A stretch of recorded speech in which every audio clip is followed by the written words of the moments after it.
ಕಾಂಗ್ರೆಸ್ಗೆ ನಿಜಕ್ಕೂ ಕೂಡ ಬಿಗ್ ಶಾಕ್ ಕೊಡ್ತಾ ಇದ್ದಾರೆ ಮುಸ್ಲಿಮರು. ನಮ್ಮ ಕಾಂಗ್ರೆಸ್ ಮುಖ್ಯ ಅಲ್ವೇ ಅಲ್ಲ ಅನ್ನುವ ಮಾತುಗಳನ್ನು ಸಾರಾಸಗಟಾಗಿ ಮಾಧ್ಯಮದ ಮುಂದೆ ಕ್ಯಾಮ್ರಾದ ಎದುರು ಹೇಳ್ತಾ ಇದ್ದಾರಲ್ವಾ. ಹಾಗಾದ್ರೆ ಇದರ ಹಿಂದೆ ಯಾರು ಕುಮ್ಮಕ್ ಕೊಡ್ತಾ ಇದ್ದಾರೆ? ಮುಸ್ಲಿಂ ನಾಯಕರ ನಮ್ಮ ಮುಖ್ಯ ಕಣ್ರಿ. ಪಕ್ಷಕ್ಕೆ ವ್ಯಕ್ತಿ ಮುಖ್ಯ ಅಲ್ಲ, ವ್ಯಕ್ತಿಗೆ ಪಕ್ಷ ಮುಖ್ಯ ಅಲ್ಲ. ಚಾಮರಾಜಪೇಟೆ ಮುಸ್ಲಿಮರಿಗೆ ಜಮೀರ್ ಅವರೇ ಮುಖ್ಯ. ಇದು ಪಾಯಿಂಟ್ ಟು ಬಿ ಕನ್ಸಿಡರ್ಡ್. ಮುಸ್ಲಿಮರನ್ನ ಕಡೆಗಣಿಸಿದ್ರೆ ಮುಂದಿನ ಚುನಾವಣೆಯಲ್ಲಿ ಪಾಠ ಕಲಿಸ್ತೀವಿ ಅಂತ ವಾರ್ನಿಂಗ್ ಕೊಟ್ಟಂಗೆ ಕಾಣ್ತಾ ಇದೆ ಮುಸ್ಲಿಂ ಸಮುದಾಯದವರು. ಕಾಂಗ್ರೆಸ್ಗೆ ನಿಜಕ್ಕೂ ಕೂಡ ದೊಡ್ಡ ಮಟ್ಟದ ಶಾಕ್ ಆಗೋದ್ರಲ್ಲಿ ಅನುಮಾನವೇ ಇಲ್ಲ. ಅಲ್ಪಸಂಖ್ಯಾತರು ಬಹುಸಂಖ್ಯಾತರ ಆಗ್ತಾ ಇದ್ದಾರೆ ಅನ್ನುವ ಸುಳಿವು ಕೂಡ ಅವರಿಗಿರುತ್ತೆ. ಹೀಗಿರುವಾಗ ಈ ಸ್ಟೇಟ್ಮೆಂಟ್ಸ್ಗಳನ್ನ ಯಾರೂ ಕಡೆಗಣಿಸೋ ಹಾಗಿಲ್ಲ. ಒಗ್ಗಟ್ಟಿನಲ್ಲಿ ಬಲವಿದೆ. ಹೀಗಾಗಿ ಕಾಂಗ್ರೆಸ್ ಬಿಕ್ಕಟ್ಟನ್ನು ಎದುರಿಸ್ತಾ ಇದೆಯಾ? ಮುಸ್ಲಿಂ ಸಮುದಾಯದ ಒಗ್ಗಟ್ಟು ಬರೀ ನಮ್ಮ ಸಮುದಾಯದ ಪ್ರಬಲ ನಾಯಕರನ್ನ ಹೇಗೆ ಕಡೆಗಣಿಸ್ತೀರಿ, ಅವ್ರಿಗೆ ಅವಮಾನ ಆದ್ರೆ ನಾವು ಸಹಿಸಲ್ಲ ಅನ್ನುವ ಮೆಸೇಜ್ನ ಈ ಮೂಲಕ ಕೊಡ್ತಾ ಇದ್ದಾರೆ.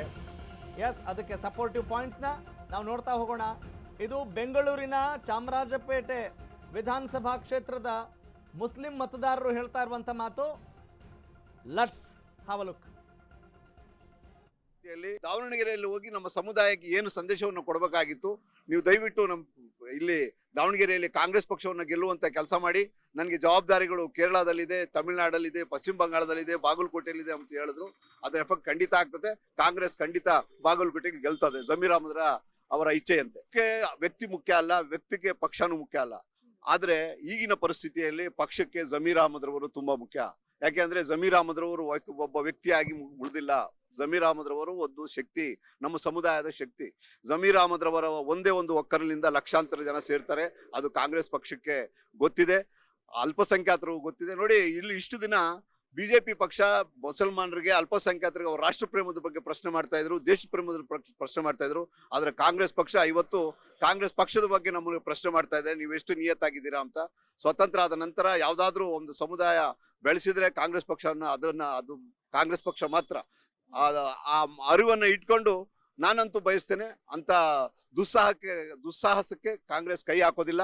ಜಮೀರ್ ಅಹಮದ್ರನ್ನ ಕಳ್ಕೊಂಡಿದ್ದೆ ಆದ್ರೆ ಒಂದು ಶಕ್ತಿಯನ್ನ ಕಳ್ಕೋಬೇಕಾಗ್ತದೆ. ಬರುವಂತ 28ರ ಚುನಾವಣೆಗೆ ಇದರ ಪ್ರತಿಫಲ ಖಂಡಿತ ಅನುಭವಿಸ್ಬೇಕಾಗ್ತದೆ. ನೀವು ಕೇಳೋ ಪ್ರಶ್ನೆ ಆಗಿದೆ, ಮೊದಲು ಮೊಟ್ಟೆ ಮುಖ್ಯನಾ ಕೋಳಿ ಮುಖ್ಯನಾ ಅಂತ. ನಮ್ಗೆ ಈಗಿನ ಪರಿಸ್ಥಿತಿಯಲ್ಲಿ ಜಮೀರ್ ಅಹಮದ್ ರವರು ಮುಖ್ಯ. ಯಾಕೆಂದ್ರೆ 224 ಕ್ಷೇತ್ರಗಳಲ್ಲಿ ಜಮೀರ್ ಅಹಮದ್ ರವರು ತಮ್ಮದೇ ಆದ ವರ್ಚಸ್ಸಿದೆ. 224 ಕ್ಷೇತ್ರಗಳಲ್ಲಿ ಅಲ್ಪಸಂಖ್ಯಾತರು 50,000 ಜನಸಂಖ್ಯೆಗಿಂತ ಜಾಸ್ತಿ ಇರ್ತಕ್ಕಂಥ ಕ್ಷೇತ್ರಗಳು 50 ಕ್ಷೇತ್ರಗಳಿವೆ. ಅಲ್ಲಿ ಜಮೀರ್ ಅಹಮದ್ ರವರ ಪ್ರಭಾವ ಇದೆ. ನಿಮ್ಮ ಮೀಡಿಯಾದಲ್ಲೂ ಸಹ ಒಂದು ಸರ್ವೆ ಮಾಡಿದ್ರಿ, ಜಮೀರ್ ಅಹಮದ್ ಎಷ್ಟು ಶಕ್ತಿವಂತರಾಗಿದ್ದಾರೆ. 40 ಸ್ಥಾನಗಳನ್ನ ಜಮೀರ್ ಅಹಮದ್ ತಮ್ಮ ವರ್ಚಸ್ಸಿಂದ ಗೆಲ್ಲಿಸಬಹುದು ಅಂತ ತಮ್ಮಲ್ಲೇ ರಿಪೋರ್ಟ್ ಇದೆ. ಹಾಗಾಗಿ ಕಾಂಗ್ರೆಸ್ ಪಕ್ಷ ಅಂತ ದುಸ್ಸಾಹಸ ಮಾಡೋದಿಲ್ಲ. ಹಾಗಾಗಿ ನಮ್ಗೆ ಪಕ್ಷಕ್ಕಿಂತ ವ್ಯಕ್ತಿ ಮುಖ್ಯ ಅಂತ ನಾನಂತೂ ಹೇಳಕ್ ಬಯಸ್ತೇನೆ. ದಾವಣಗೆರೆಯಲ್ಲಿ ಹೋಗಿ ನಮ್ಮ